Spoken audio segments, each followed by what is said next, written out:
Location Automobile. Pour toutes vos locations de voitures et utilitaires en Guadeloupe, faites appel à RL Location Automobile. Avec RL Location Automobile, réservez en toute tranquillité, 7 jours sur 7, 24 heures sur 24. RL Location vous propose une large gamme de voitures et d'utilitaires au meilleur prix sur le site internet www.rl-location.com.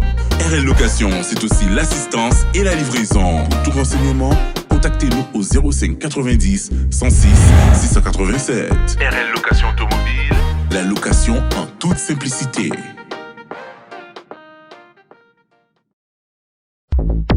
Guadeloupe Actualité. Et il y a 2 ans, jour pour jour, Claude Jean-Pierre se faisait violemment interpeller par des gendarmes ADF. Une interpellation qui conduira au décès de cet homme qui n'avait rien demandé. 2 ans que sa famille réclame justice alors que toute la scène a été filmée. 2 ans de mobilisation sans qu'aucune réponse ne leur soit donnée. On leur souhaite encore beaucoup de courage. Et on enchaîne avec la conférence de presse du procureur de la République suite au décès de 2 organisateurs de la route du Rhum.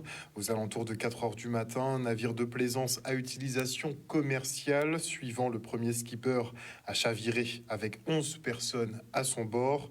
Aucune collision ne s'est produite. L'accident serait dû à des conditions de navigation difficiles à cause de l'affluence d'embarcations. Une brusque entrée d'eau aurait retourné le bateau, faisant 2 morts et 7 blessés. Le pilote est donc mis en examen pour homicide involontaire et blessure involontaire par imprudence et manquement à une obligation de sécurité imposée par la loi. En effet, il naviguait de nuit alors que son embarcation n'est habilitée qu'à manœuvrer de jour. Il est placé sous contrôle judiciaire avec interdiction de quitter le territoire. On écoute Patrick Desjardins. Il est aux alentours de 4h30 du matin, donc un accident nautique est survenu, à l'occasion duquel donc 2 personnes, vous le savez, sont décédées et 7 autres passagers, les 7 autres passagers ont été blessés, plus ou moins légèrement, plus ou moins grièvement. Dès la survenance des faits, plusieurs services d'enquête sont saisis. La brigade nautique de gendarmerie ici représentée, la gendarmerie maritime et le commissariat de police qui va procéder aux premières auditions des victimes qui vont être débarquées à Pointe-à-Pitre et pour certaines d'entre elles amenées immédiatement à l'hôpital. Donc les investigations qui sont menées dans un premier temps dans le cadre d'une enquête de flagrance ont permis d'entendre l'ensemble des 9 personnes qui ont été embarquées en qualité d'invités sur ce bateau. Alors le bateau, je le précise, c'est le bateau Coralia, un navire de plaisance à utilisation commerciale, ce qu'on appelle les NUC, NUC, donc des navires de plaisance à utilisation commerciale. Toutes ces personnes, tous les passagers qui ont pu être entendus, tous les rescapés, ont confirmé, d'une part, être montés sur un bateau qu'elles considéraient comme fiable et sûr. Toutes ont confirmé des conditions de navigation qui ont été rendues difficiles par la forte affluence sur le plan d'eau. Cette affluence occasionnant ce qu'on appelle dans le jargon que vous connaissez pour certains mieux que moi, une houle mécanique. J'insiste sur ce point, donc aucune des victimes, aucun des témoins présents sur le bateau qui ne fait état d'une collision avec une autre embarcation. Le naufrage résulte donc dans un contexte de forte houle mécanique d'une brusque entrée d'eau dans l'habitacle par enfournement du bateau par l'avant qui n'a plus permis le contrôle de l'embarcation par son pilote, ce qui a entraîné un chavirage quasi immédiat. Les investigations se poursuivent également afin de déterminer si les conditions de sécurité à bord étaient remplies. Ce qui est d'ores et déjà établi, c'est que le nombre de passagers correspondait au maximum autorisé. Le maximum autorisé était de 12, il y avait 11 passagers à bord. Ce qui est également établi, c'est que les passagers invités étaient tous équipés d'un gilet de sauvetage. Le pilote du navire, donc le capitaine, est un homme de 21 ans. Il réside en Guadeloupe. Il exerce, je vous l'ai dit, la profession de guide touristique. Il propose donc des excursions aquatiques, je vous l'ai dit, des excursions aquatiques qu'il pratique de jour, bien évidemment. Cet homme a été placé en garde à vue le 17 novembre 2022, c'est-à-dire le lendemain des faits. Désormais, donc, depuis vendredi 18 novembre, le parquet donc, a ouvert une information judiciaire des chefs d'homicides involontaires et de blessures involontaires par imprudence et manquement à une obligation de sécurité imposée par la loi ou les règlements. Conformément aux réquisitions du parquet de Pointe-à-Pitre, l'homme a fait l'objet d'un placement sous contrôle judiciaire qui prévoit notamment l'interdiction de piloter tout navire et une interdiction de quitter le territoire de la Guadeloupe. En tout cas, ces investigations, elles ont plusieurs directions. Continuer à vérifier les circonstances dans lesquelles l'accident s'est passé. Donc des témoins continueront d'être entendus, même si les circonstances apparaissent désormais relativement claires et il est toujours utile d'avoir le maximum de témoignages. Elles continueront de vérifier si les secours ont été apportés dans les meilleures conditions qui soient. Je vous ai dit le sentiment qui était le mien, mais évidemment, ce sont des choses qui doivent être vérifiées. Et puis, il faut vérifier, et ce sera fait de façon très précise, il faut vérifier, encore une fois, les conditions dans lesquelles ce bateau, donc, qui n'avait pas l'autorisation, le permis de navigation nocturne, a été pour autant accrédité pour faire partie de la flotte officielle, donc autorisée à transporter les invités en mer. Un reportage signé Michel Depape. Et ça ne sent pas bon du côté du fabricant de masques Respire Plus, au cœur d'une enquête préliminaire pour des faits présumés d'escroquerie aggravée, de prise illégale d'intérêt, de détournement de fonds publics et de corruption. La direction de la société fait face à la colère des employés. Ils dénoncent le défaut de paiement de leur salaire depuis plusieurs mois. De quoi sérieusement s'interroger sur le devenir de cette entreprise.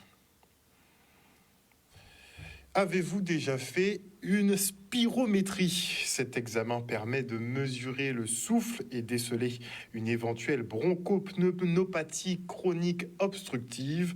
En cette journée mondiale de la sensibilisation à cette maladie, les personnels soignants du CHU organisaient une séance de test. Regardez. De lutte contre la BPCO. Alors c'est un acronyme un peu compliqué pour dire qu'il s'agit d'une bronchopneumopathie chronique obstructive. En fait, c'est une maladie respiratoire qui atteint les bronches, les tuyaux par lesquels on respire, et le poumon. C'est une maladie pour laquelle il y a beaucoup de gens qui s'ignorent, qui est liée soit au tabac, parce qu'on a beaucoup fumé, tabac ou cannabis, mais on peut également avoir une BPCO même quand on n'a jamais fumé, quand on a été exposé par exemple à des pesticides, à de la pollution, à des poussières. Il y a des personnes qui dans le milieu du travail, des agriculteurs, sont exposés à beaucoup de poussière et ils peuvent développer une BPCO. Alors comment est-ce qu'on se rend compte qu'on peut avoir une BPCO ? D'abord, on peut avoir de la toux, on tousse un peu tous les jours, on a des glaires dans la poitrine, ou on est un peu essoufflé, où on se sent fatigué, c'est-à-dire qu'on a du mal à monter les escaliers, on a du mal à marcher quotidiennement. Et donc, ou on peut faire aussi des bronchites, on va voir son médecin traitant. Et puis, quand il y a un peu des brumes de sable ou des virus, on a une bronchite, on a une toux, des crachats pendant quelques jours, et puis ça se répète. Dans ce cas-là, il faut consulter son médecin, lui en parler, et faire un examen du souffle qu'on appelle une spirométrie. Et comme il y a beaucoup de personnes, et pas qu'en Guadeloupe, qui n'ont jamais mesuré leur souffle, on fait aujourd'hui cette journée pour interpeller la population. Si vous avez eu des symptômes respiratoires, est-ce que vous avez déjà soufflé dans un appareil pour mesurer votre souffle? C'est important pour interpeller l'ensemble de la communauté, l'ensemble de la population guadeloupéenne. On fait souffler parce que dans notre société, on se pèse, on se mesure, on connaît sa tension artérielle, on connaît son pouls, mais on ne connaît pas son souffle. Donc ce qui est important, c'est de se dire où est-ce que j'en suis aujourd'hui? Est-ce que mon souffle est normal? Est-ce qu'il n'est pas normal? Et comme ça, on pourra vous orienter vers une consultation de spécialité ou bien votre médecin traitant. Il y a quelques années, on disait en Guadeloupe, il n'y a pas de BPCO. Et en fait, non, on en a, mais souvent le diagnostic n'est pas fait. Puisque les patients ne se plaignent pas forcément ou ils arrivent tardivement. Donc effectivement, on a dans nos consultations de plus en plus de patients chez qui on diagnostique une BPCO. Donc c'est important parce qu'on a des moyens d'aller mieux, on a des traitements, on aide les patients à arrêter de fumer, on aide à diminuer les expositions environnementales, on a des traitements pour améliorer le souffle et puis l'activité physique est un élément très important pour améliorer cette maladie. Et à l'occasion de sa nouvelle collecte, l'EFS sensibilise sur les sangs rares, comme le groupe AB-. En cas de transfusion, tous les sangs ne sont pas compatibles, mais certains présentent des avantages, comme les globules rouges O+, qui peuvent être transfusés à n'importe qui ayant un facteur rhésus positif. Les personnes porteuses du groupe AB+, elles sont des donneurs universels de plasma, car il peut être transfusé, lui, à n'importe qui. Plus de précision dans le reportage. Alors ça se passe plutôt bien, nous sommes assez heureux, il y a du monde. Nous avons sorti tout notre effectif de prélèvement pour que cet événement soit le plus important possible. Et pour l'instant, nous sommes assez satisfaits de la fréquentation. Et je remercie tous les donneurs de Morne-à-l'Eau et des environs d'être venus et de s'être déplacés. Le cheminement est particulièrement simple. Il est constitué de 4 étapes. Une première étape d'accueil du donneur. On va lui demander de remplir un petit questionnaire de santé médicale pour s'assurer qu'il est en pleine santé. Ensuite, un entretien pré-don fait par un médecin qui va évaluer la capacité du donneur à pouvoir donner là aussi avec, disons, le souci de s'assurer qu'il est en bonne santé et qu'il est en capacité de donner. Ensuite, il y a l'acte du don. C'est finalement une étape qui ne dure pas très longtemps, qui dure une dizaine de minutes. Et on va prélever le sang. Et ensuite, pour clôturer le parcours, une collation qui est tout à fait indispensable. D'abord parce qu'après le don, on a besoin de boire, on a besoin de se reconstituer. On a aussi besoin d'avoir un petit moment de repos. Et ça dure à peu près une vingtaine de minutes. Oui, c'est un devoir. On est sur une île, donc il y a énormément de besoins de sang, donc surtout des sangs rares. Donc pour moi, ça me fait un devoir de venir. Ça s'est très bien passé, ça a été très vite. C'est une très bonne occasion pour nous de convoquer encore nos donneurs. Et surtout, c'est la semaine du sang rare. Donc aussi le FSA choisit Morne-à-l'Eau parce que c'est une association qui fonctionne très bien. Nous recrutons pas mal de donneurs et surtout nous les fidélisons. Donc ça a été très bien ressenti. Et surtout, notre maire, M. Bardaï, et le président de la CNGT a très bien accueilli aussi cette manifestation. Il est venu ce matin pour nous saluer. En fin de compte, sur cette manifestation, on ne pouvait pas ne pas être présent. Parce qu'au niveau de la drépanocytose, malheureusement, nous avons des personnes qui sont en échange transfusionnel, qui veut dire que tous les mois, on doit leur échanger le sang. Donc vous voyez l'importance d'avoir du sang en permanence et en plus, des fois, il y a des transfusions pour éviter des fois même des AVC.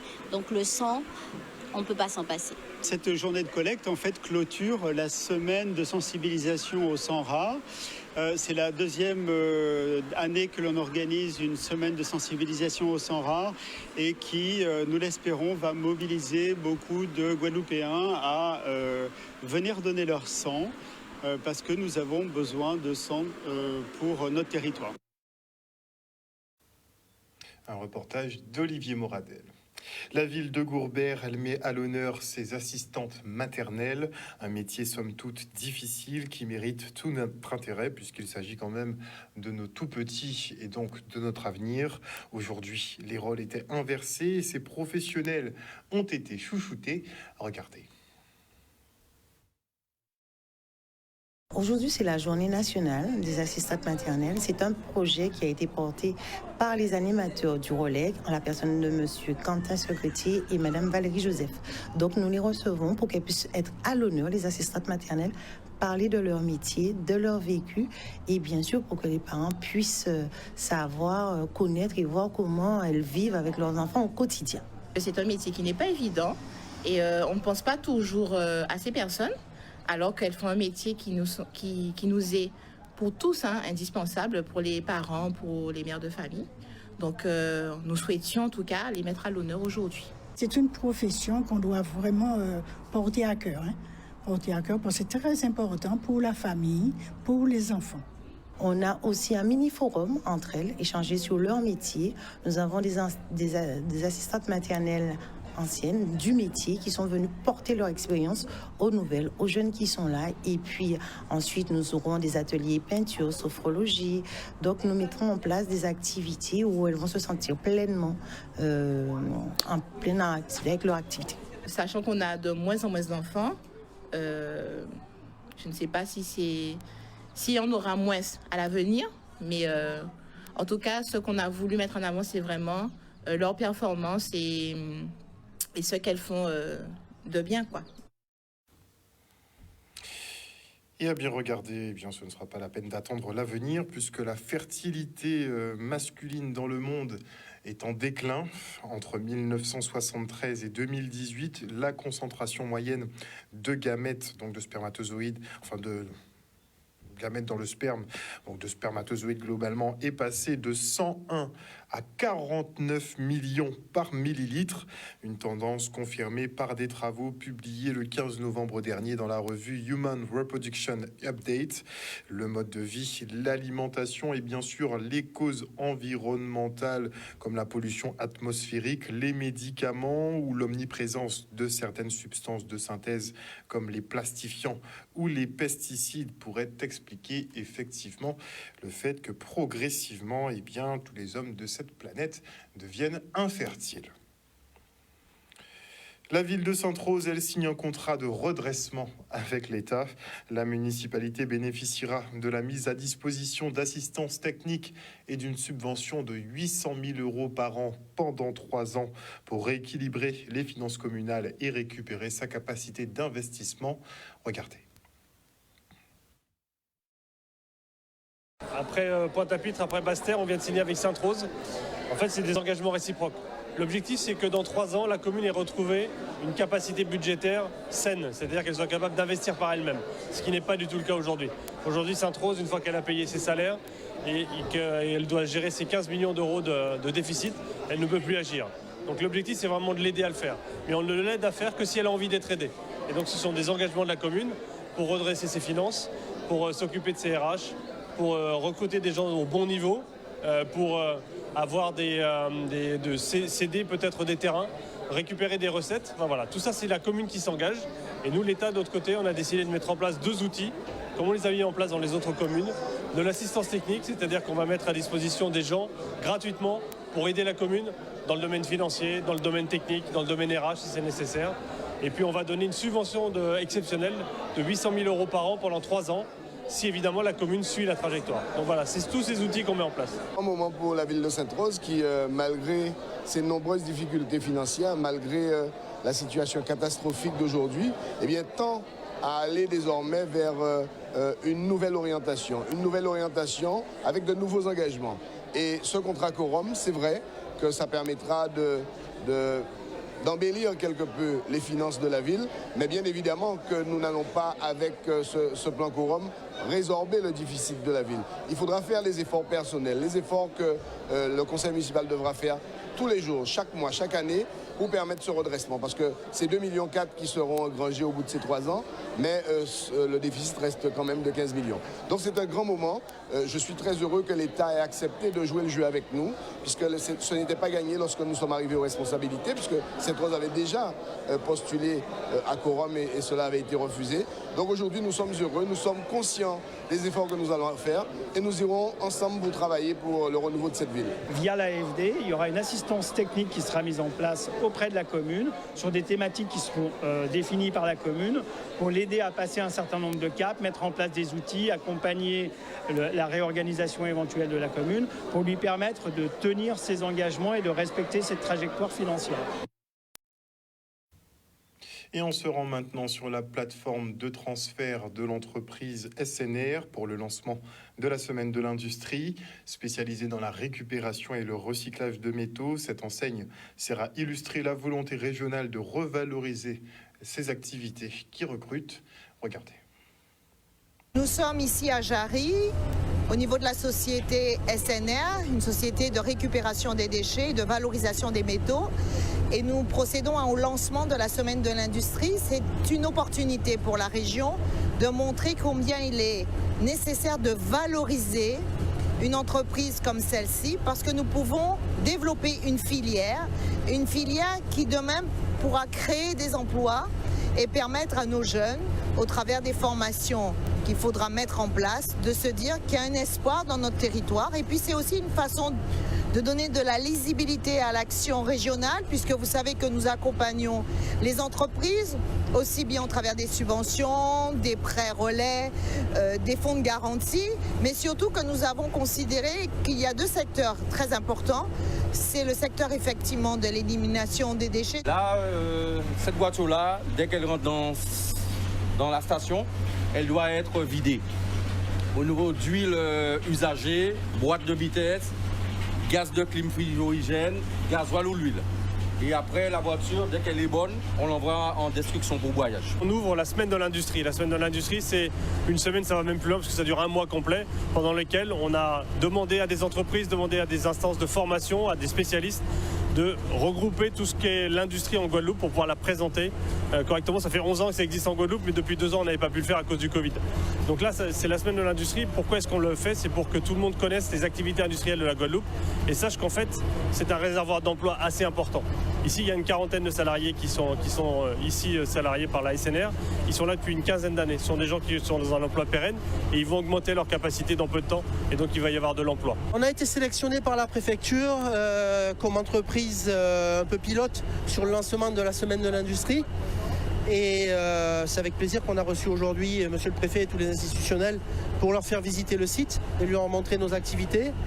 Et on est le seul centre de traitement des VHU dans la Caraïbe à avoir un broyeur pour faire le broyage des voitures, c'est-à-dire les mettre en tout petits morceaux et tout trier, sélectionner derrière pour faire un produit revendable.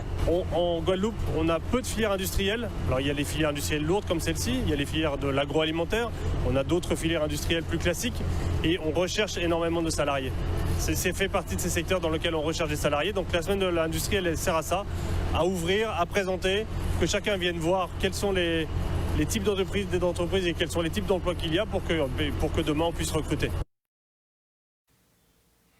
Et la CNBT organisait le village 1-2-3. Objectif, aider la population à réduire et trier ses déchets. Et l'occasion également de récupérer un composteur. Le reportage.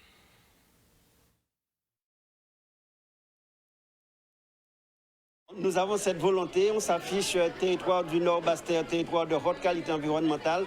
Aujourd'hui, nous sensibilisons tout le monde sur cette nécessité de la réduction donc, du déchet, zéro déchet, et c'est pour cela que nous proposons de mettre à disposition de la population donc, des composteurs pour que les gens puissent eux-mêmes contribuer à cette réduction de déchets. Nous expliquons comment aussi dans des pots on peut planter des arbres fruitiers, faire des légumes et autres. Aussi pour le tri sélectif, enfin, tous les éléments qui peuvent contribuer à ce que nous puissions réduire les déchets. C'est une façon de plus et encore une meilleure façon de sensibiliser notre population parce que nous avons des enjeux environnementaux pour lesquels il faut que nous prenions des dispositions. Donc nous le faisons avec la CNBT à la fois pour faire de la pédagogie mais pour aussi dire quels sont les outils nouveaux qui vont être mis à la disposition de la population pour mieux gérer les déchets et moins produire de déchets. Si nous produisons moins de déchets, cela veut dire que nous faisons de l'économie au niveau de la collectivité chargée de traiter et de collecter ces déchets-là, mais c'est surtout aussi pour nous, à chaque citoyen, de faire de l'économie et ça a une incidence sur notre propre porte-monnaie. Je pense que c'est vraiment quelque chose qu'on devait faire. Parce que pour réduire nos déchets, souvent moi-même, chez moi, je me disais, mais je sais que c'est bon quand on a toutes les épluchures pour la terre, pour enrichir notre terre. Et pourtant, bon, par fainéantise, je fais comme tout le monde, je jette à la poubelle. Et là, ça va me motiver pour aller le mettre dans mon composteur. Ma très grande satisfaction, c'est de voir que la population a répondu. Nous sommes nombreux. Je vois tous les administrés défiler avec leurs composteurs et tous les autres outils nécessaires. Donc, nous sommes dans cette dynamique. C'est une première ici, aujourd'hui, à Petit-Bourg, mais c'est une opération qui se fera sur l'ensemble des 6 communes de la CNBT. Donc, nous allons pouvoir poursuivre. Et on n'oublie pas que dans le composteur, on peut jeter tous les types de déchets végétaux, excepté effectivement les agrumes. Et on ne met pas de viande, bien sûr, tout ce type d'aliments, ça ne va pas là. Et on reste dans l'esprit du changement de mode de consommation avec la brocante de la ville de Gourbert. L'occasion de donner une deuxième vie aux vêtements, jouets et autres objets du quotidien qui peuvent s'avérer utiles pour d'autres. Le reportage. C'est une brocante qu'on organise dans le bourg de Gourbert pour développer aussi cet esprit de solidarité, hein, d'échange de vêtements, de chaussures et autres gratuitement, c'est important de le dire, surtout dans un contexte social difficile. Il est important aussi de faire jouer cette solidarité entre Goubériens et plus généralement entre Guadeloupéens. Ce genre de manifestation est très important et parce que nous sommes déjà dans la semaine de la réduction des déchets et en plus l'idée est de faire partager entre la population les choses qui ne leur sont plus utiles et leur donner une seconde vie pour d'autres qui en ont besoin. Surtout dans cette période où il y a eu beaucoup de maisons, des personnes qui se sont trouvées démunies de tout ce qu'ils avaient. Donc pourquoi garder chez nous les choses que nous n'avons plus besoin? Il faut en faire profiter. Aussi bien cette idée, enfin, et je pense que la prochaine fois, il y aura une prochaine fois parce qu'il faut quand même continuer. C'est une très bonne action. Et c'est une première, c'est quand même la deuxième, j'ai presque envie de dire la deuxième séance, mais plus en grande dimension aujourd'hui. Et l'objectif aussi, c'est pérenniser cette action dans le temps, plus régulièrement, et aussi ça puisse rentrer dans les mœurs. On voit qu'on n'a pas toujours ce réflexe, mais il est important de nourrir cette forme de solidarité entre Guadeloupéens. Et on est assez satisfait aussi de cette fréquentation des lieux et aussi que ça prenne dans le temps plus d'ampleur. Voilà. Et après 9 longues années, une nouvelle Miss Morne-à-l'Eau monte enfin sur le trône. Et c'est Doriane Belair qui porte la couronne et représentera la ville. Le reportage. Mesdames, Mesdemoiselles et Messieurs, Miss Morne-à-l'Eau, ce soir est... Qui? Doriane Belair! Et sa première dauphine, Méane Giovanna, Doriane Belair et Miss Morne-à-l'Eau. Monsieur Jean Bardaille lui remet son écharpe. Jean-Lanne Morisset, son bouquet de fleurs.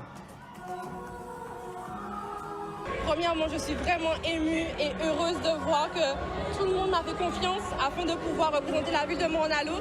Donc je suis entièrement reconnaissante pour ce geste et je suis fière et j'ai hâte de pouvoir mener à bien mon rôle d'ambassadrice de la ville de Morne-à-l'Eau. Je souhaiterais développer l'économie de Morne-à-l'Eau afin de créer une nouvelle dynamique économique en créant de nouveaux commerces et mener à bien mon rôle. Morne-à-l'Eau attendait cela depuis longtemps, j'estime. Et dès notre arrivée à la tête de cette équipe municipale, nous l'avions dit, il faut remettre Morne-à-l'Eau sur les rails. Et ça, c'est une activité culturelle en quelque sorte, permettre aux jeunes personnes, aux jeunes femmes de s'exprimer, de dire leur désir pour leur pays à travers cette élection. Donc c'est une aubaine pour nous. Nous nous réjouissons de cette élection. Morne-à-l'Eau a son ambassadrice pour la Guadeloupe qui sera candidate sûrement à l'élection de Miss Guadeloupe et peut-être aller plus loin. Donc nous renouons avec l'événementiel en quelque sorte. Après 9 ans, j'estime que la population méritait cela, la ville de Morne-à-l'Eau méritait cela. Donc nous renouons avec l'actualité en quelque sorte. Et en parlant beauté, on se rend sur le tarmac de l'aéroport Paul Caraïbe puisque les candidates à l'élection de Miss France sont bien arrivées ici en Guadeloupe. Elles ont passé un petit séjour fun et tranquille avant effectivement de s'envoler pour participer à leur compétition.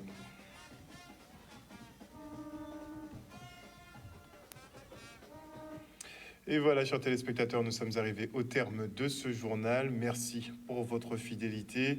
Rappel d'une information, pardonnez-moi, importante. À noter puisque nous sommes le 21 novembre et cela fait 2 ans maintenant que Claude Jean-Pierre a été interpellé par des gendarmes dans sa commune à Déhay. Il est décédé quelques jours plus tard au CHU de Pointe-à-Pitre avec plusieurs fractures, notamment au cervical.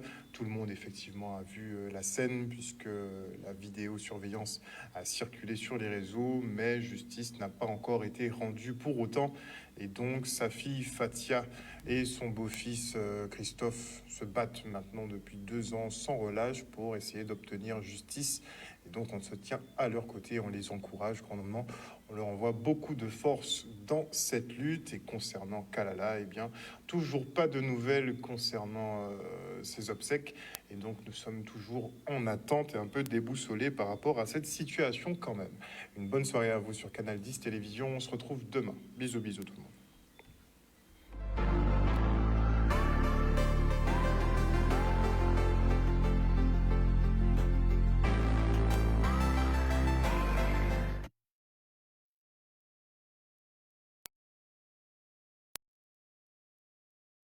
Outremernews.fr, le site de l'actualité Outre-mer, 24 heures sur 24 et 7 jours sur 7. Retrouvez la chaîne Outremer News sur YouTube.